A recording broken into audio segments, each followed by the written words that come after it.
In my last video, I covered the gruesome punishment of hanging, drawing and quartering, but that wasn't the only horrific method of execution in the Tudor period.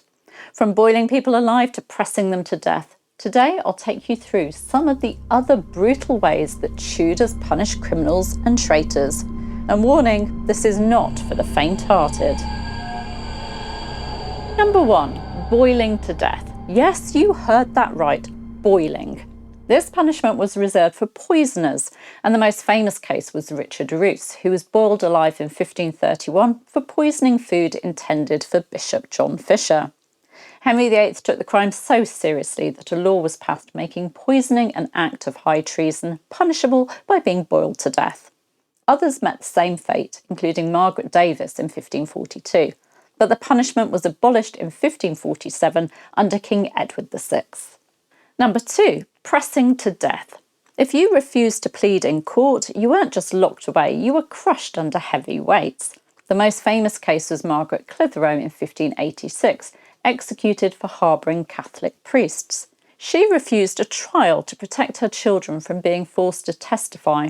So she was laid on the ground, a door placed on top of her, and 700 or 8 hundredweight, that's hundreds of pounds of stones, were added until she was crushed to death. A slow, agonising death. Number 3. Burning at the stake. Burning was the standard punishment for heresy or for female traitors, and it was used throughout the Tudor period. Mary I's reign is infamous for the Marian persecutions, but burnings also happened under Henry VIII, Edward VI and Elizabeth I. Anne Askew, an outspoken Protestant, was burnt at the stake in 1546 after being tortured on the rack so badly that she had to be carried to the stake.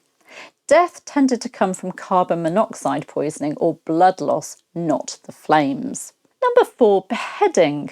The merciful death?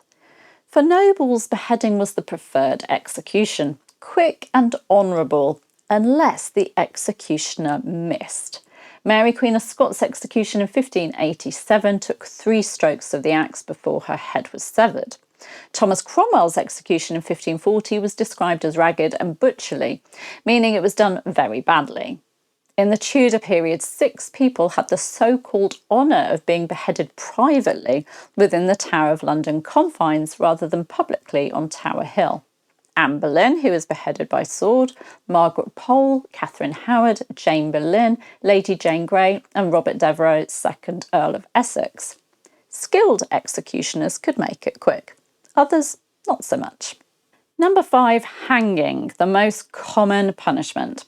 Hanging was used for everything from murder to theft. At Tyburn, mass executions, mass hangings were a spectacle, drawing thousands of spectators. In the Tudor period, hanging was a slow strangulation, not the quick neck-breaking drop used later. Friends and family sometimes pulled the victim's legs to speed up their death. Number 6, and here we're going to 16th century Scotland, Scotland's maiden. In Scotland, beheading was done with the maiden, a beheading machine a bit like the guillotine and used between 1564 and 1710. Prior to its use, beheading was done by sword in Scotland. The machine was designed to be portable, a flat-packed execution machine, and it was used in different locations around Edinburgh. The condemned person would put their head on the crossbar, lead weights were attached to the iron blade, which was kept in place by a peg attached to a cord. The executioner would pull sharply on the cord, which would pull the peg out, and the blade, guided by grooves cut into the frame, would fall and decapitate the person. James Douglas, Earl of Morton, who introduced the maiden, was ironically executed by it in 1581. Other methods used in the Tudor period include being hanged in chains and being starved to death. The Tudor period was brutal, and execution was as much about making an example of criminals as it was about punishment. Some of these methods seem unthinkable today, but in the past they were deemed as necessary justice. Which of these methods do you think was the worst? Do let me know in the comments, and please give me a like and consider subscribing and hitting that notification bell so that you get notified when I publish new videos. I'll see you soon. Take care. Bye bye.